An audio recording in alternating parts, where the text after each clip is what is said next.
ate oyinza omugoberera.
That one is a senior citizen and a jury.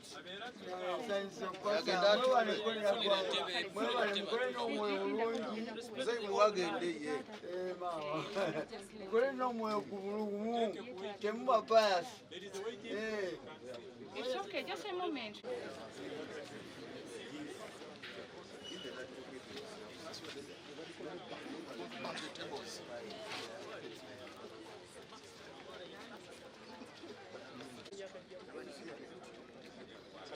Apple, Council, let me take a photo, the second one.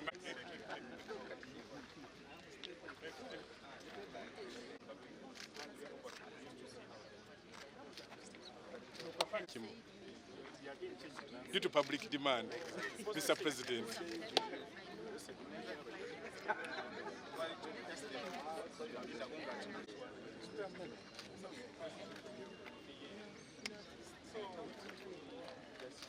You know, I know.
Chibedi.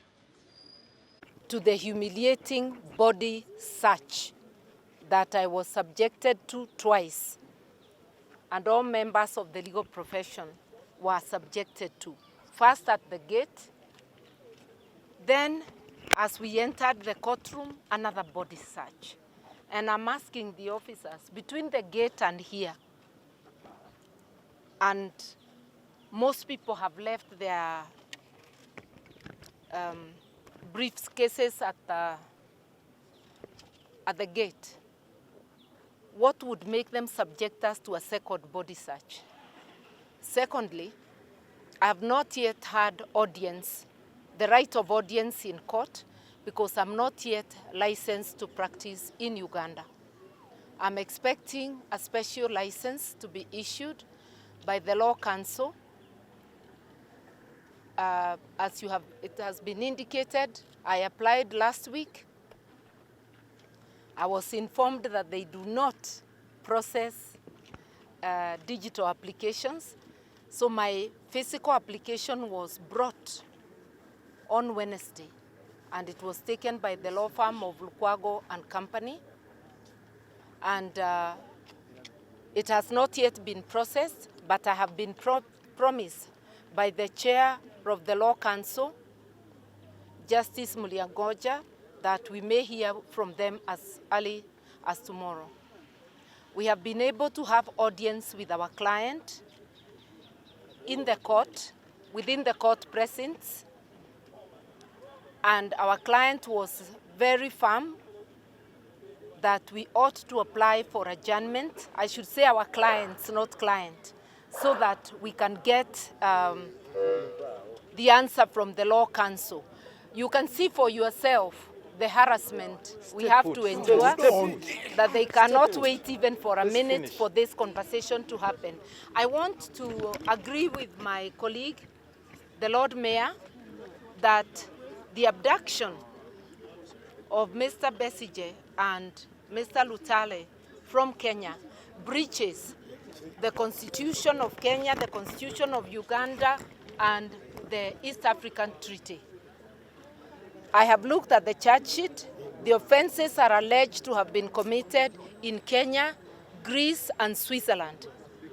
Unless if Uganda has annexed Kenya, and we do not know, Ugandan authorities have no jurisdiction whatsoever on anything committed on Kenyan soil. That is, if at all any offense was committed. So we will be raising many objections. I am coordinating Pan-African lawyers from Nigeria, from Kenya, from Ghana, from various jurisdictions, including Tanzania, who will also be applying to practice. As Pan-African lawyers and politicians, we are taking this matter very seriously.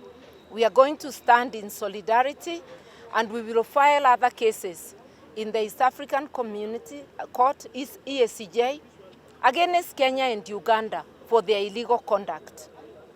We will be exploring all legal options, and I'm very hopeful that tomorrow I'll be granted a license to practice in Uganda, and that the Law Council will be ready to process other multiple applications. Yeah. Indeed, they are going